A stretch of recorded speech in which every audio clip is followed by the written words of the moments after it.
Salut les amis pêcheurs et bienvenue sur votre chaîne. Ici, votre expert en analyse des conditions de pêche est de retour pour un pronostic détaillé et super pratique pour le mercredi 17 décembre 2025 en Belgique. Aujourd'hui, on va parler d'une journée qui s'annonce exigeante, mais pleine de promesses pour ceux qui sauront s'adapter. Attendez-vous à des poissons léthargiques, mais ne baissez jamais les bras, car les surprises sont toujours au rendez-vous pour les plus persévérants. Alors, quels sont nos amis à écailles qui nous intéresseront le plus en ce milieu de décembre? Sans surprise, cap sur les carnassiers, notamment le brochet, le sandre et la perche. Commençons par le brochet. Avec des eaux froides, notre maître Essox sera moins actif et se tiendra dans des zones plus profondes et abritées.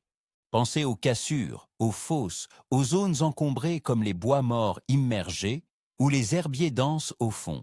Il cherchera la stabilité thermique. Pour la pêche, oubliez les animations frénétiques. Optez pour des leurres souples de grande taille, 10 à 15 cm, montez en shallow rig ou sur des têtes plombées légères, 5 à 10 grammes, pour une récupération lente et proche du fond. Les jerkbait suspending animés avec de très longues pauses peuvent aussi déclencher des attaques. Passons au sandre, ceste le roi des profondeurs en hiver. Vous le trouverez collé au fond, souvent en banc, dans les zones de faible courant ou près des structures immergées. La pêche verticale est la technique de choix. Utilisez des petits shads ou des virgules, 7 à 12 cm, de préférence de couleurs sombres ou naturelles, vert chartreuse, marron, noir pailleté. N'oubliez pas les têtes plombées lourdes, 10 à 20 grammes, pour bien gratter le fond et sentir les touches discrètes. Insistez longuement sur les postes prometteurs. Et enfin, la perche. Nos zébrés se regroupent souvent en bancs compacts en hiver, cherchant les mêmes zones profondes et abritées que le sandre. Le drop shot, le micro-jig ou de petits leurres souples montés sur des têtes plombées légères, 1 à 5 grammes, sont parfaits.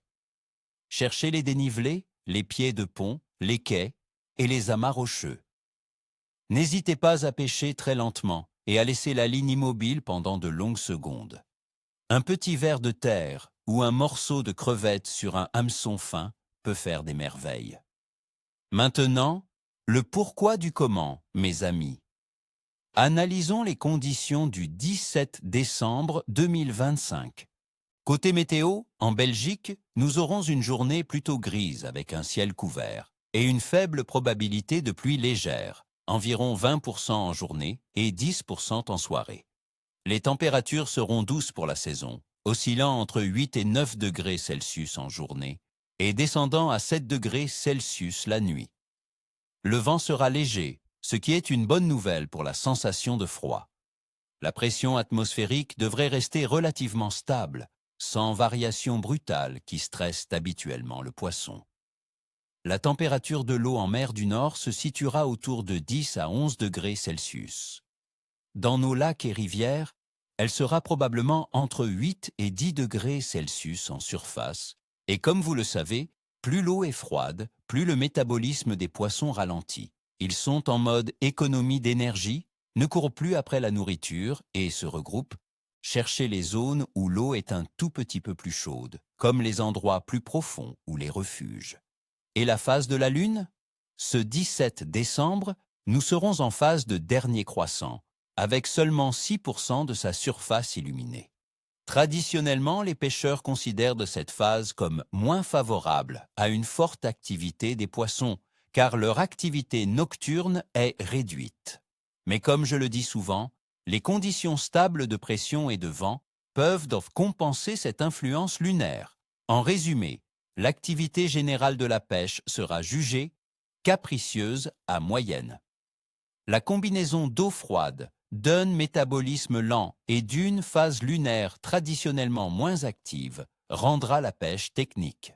Cependant, la stabilité relative de la pression atmosphérique et le vent léger sont des atouts. Il faudra être patient, précis et insister sur les spots prometteurs. C'est une pêche de finesse et de localisation. Les carnassiers seront présents, mais leurs fenêtres d'activité seront courtes et localisées. Alors, mes amis, même si ce 17 décembre demande un peu plus d'efforts, ne vous découragez pas. La persévérance paie toujours. Je vous souhaite à tous une excellente pêche, ni queue, ni tête, comme on dit chez nous. N'oubliez pas de laisser un pouce bleu si cette vidéo vous a été utile, de vous abonner pour ne manquer aucun de mes pronostics. Et surtout, dites-moi en commentaire, quelles sont vos astuces pour pêcher les carnassiers en plein hiver? Quels sont vos plans pour cette fin d'année? Partagez vos observations, c'est comme ça qu'on apprend tous ensemble. À très bientôt au bord de l'eau, les amis.